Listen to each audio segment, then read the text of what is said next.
কেউ যদি সঠিক খাবার বেশি বারবার খায় সে যত তাড়াতাড়ি রুগী হবে, আর একটা লোক যদি প্রসেসড আল্ট্রা প্রসেসড ফুড মানে যেগুলো খাবার ভালো না সেগুলো বেশি খায় এবং বাড়াবাড়ি রকমের খায়, বারবার খায়, তাহলে কে রুগী হবে তাড়াতাড়ি?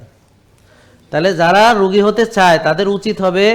সাদা ভাত, সাদা রুটি, সাদা লবণ, সাদা চিনি, সয়াবিন তেল, ডুবো তেলে ভাজা, ক্রিস্পি, ক্রাঞ্চি, মশমশা, কসকসা, chip, juice, burger, sandwich, French fry, এভাবে যত রকম আছে, আইসক্রিম, চকলেট, তারপর দুধ চা, দুধ চিনি দিয়ে চা, দুধ চিনি দিয়ে কফি, হ্যাঁ, চকলেট, পেস্ট্রি, হ্যাঁ, জন্মদিনের কেক থেকে শুরু করে, জেহাপত থেকে শুরু করে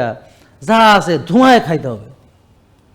এবং কম খাওয়া যাবে না, এবং বেশি খাইতে হবে, এবং বারবার খাইতে হবে, ঠিক আছে? কারণ রুগী হওয়ার অধিকার সবারই আছে, স্বাধীন দেশ, রুগী সে হইতে চায়, তাকে ঠেকায় রাখা আমাদের তো এটা দায়িত্ব না। জেকে লাইফস্টাইল, ওষুধ মুক্ত সুস্থ জীবন।